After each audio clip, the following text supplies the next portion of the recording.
மக்களே, இப்போ நம்ம என்ன பார்க்க போகிறோம்னு கேட்டிங்கன்னா, நம்ம ஒரு காய்கறி அடை தான் பார்க்க போகிறோம். அதுக்கு என்னென்ன போட்டு செய்கிறோன்னு பார்க்கலாம் வாங்க. ஒரு ஸ்பூன் கடுகு, ஒரு ஸ்பூன் சோம்பு, ஒரு கை வெங்காயம், ஒரு கை கேரட், ஒரு கை கோஸ், இது எல்லாத்தையும் போட்டு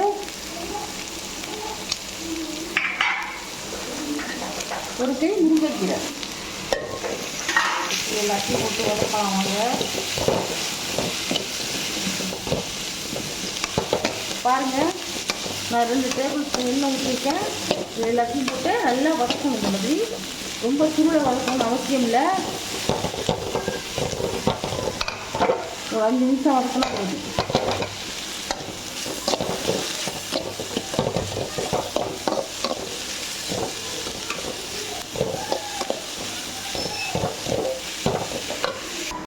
தக்காளி நைஸாக பொடி பண்ணி புதுசாக அரிஞ்சு ஒரு தக்காளி போட்டுக்கலாம். அதையும் இதை போட்டு வதக்கிக்கலாம்.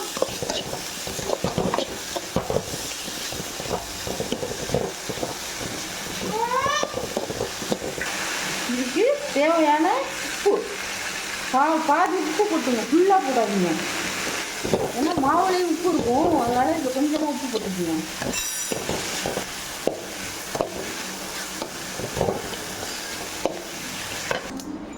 இப்போ பாருங்கள், இந்த அடைக்கு தேவையான 100 கிராம் பருப்பை குறன்னு அரைச்சி வச்சுருக்கேன். கடலை பருப்பை ஊற வச்சு குறன்னு அரைச்சி வச்சுருக்கேன்.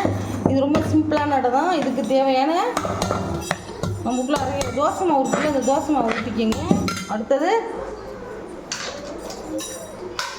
நம்ம வதக்கி வச்ச வெஜிடபிள்ஸ், கீரை, கோஸு, தக்காளி, கேரட் எல்லாத்தையும் இதை கொட்டிடலாம். இது ரொம்ப ஹெல்த்தியான ஒரு அடை. பசங்கள்லாம் ரொம்ப குட்டீஸ்லாம் விரும்பி சாப்பிடுவாங்க. இது மாதிரி செஞ்சு கொடுங்க.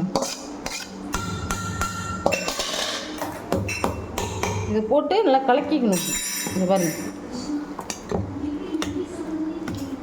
சூப்பராக இருக்கும். எல்லாமே ஹெல்த்தியான ஃபுட்டு தான் சேர்த்துருக்கோம். கீரை, முருங்கைக்கீரை, முருங்கைக்கீரை இல்லாதவங்க முளைக்கீரை, அரைக்கீரை அது கூட சேர்த்துக்கலாம், நல்லாயிருக்கும். இதில் காரம்லாம் போட தேவையில்லை. இப்படி இருக்குது பாருங்க, இப்படி தான் இருக்கணும். தண்ணியெல்லாம் ஊற்றக்கூடாது. பாருங்க, இப்படி தான் இருக்கணும் அடைக்கி.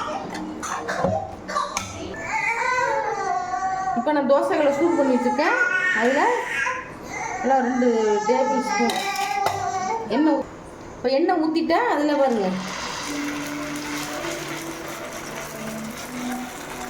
இந்த மாதிரி எடுத்து வச்சு இதை நீங்கள் பனியாரக்கல்லில் கூட இதை செய்யலாம். இதில் இன்னும் நிறைய மெத்தட் இருக்குது, நான் அடுத்த வீடியோவில் போடுறேன். இந்த மாதிரி கொஞ்சம் மொத்தமாகவே ஊற்றிக்கோங்க, நல்லாயிருக்கும். சுற்றிலும் எண்ணெய் விட்டுக்குங்க. மேலே ஒரு ஸ்பூன் எண்ணெய் விட்டுக்குங்க. மேலே ஒரு ஸ்பூன் எண்ணெய் விட்டு அப்படி செஞ்சு விடுங்க. அப்போ தான் உள்ளெல்லாம் எண்ணெய் இறங்கி முறுமுறுன்னு இருக்கும்.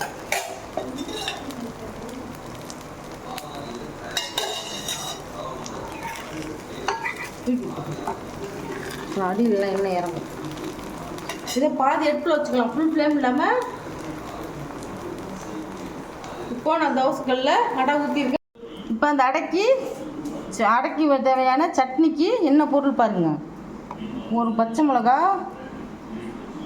2 பூண்டு, 1 இஞ்சி, ஒரு 4 பத்தை தேங்காய், ஒரு கொத்து கருவேப்பிலை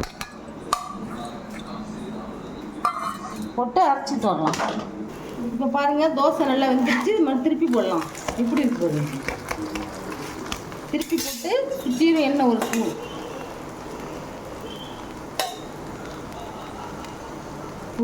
அப்படியே எடுத்துட்டோம். இப்போ பாருங்கள், சட்னி தாளிதம் பண்ணுறதுக்கு 2 ஸ்பூன் எண்ணெய் ஊற்றிருக்கேன். 1 ஸ்பூன் கடுகு,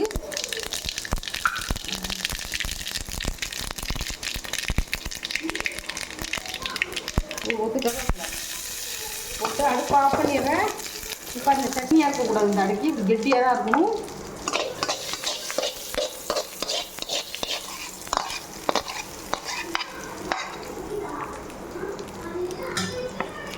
இப்போ காய்கறி அடையும் ரெடி, தேங்காய் சட்னி ரெடி. இப்போ பாருங்கள், காய்கறி அடை ரெடி, அதுக்கு தேவையான தேங்காய் சட்னி ரெடி. இந்த ரெசிபி பிடிச்சிருந்ததுன்னா எங்களுக்கு கமெண்ட் பண்ணுங்கள், எங்கள் சேனலை சப்ஸ்கிரைப் பண்ணி பாருங்கள். தேங்க்யூ, பாய்.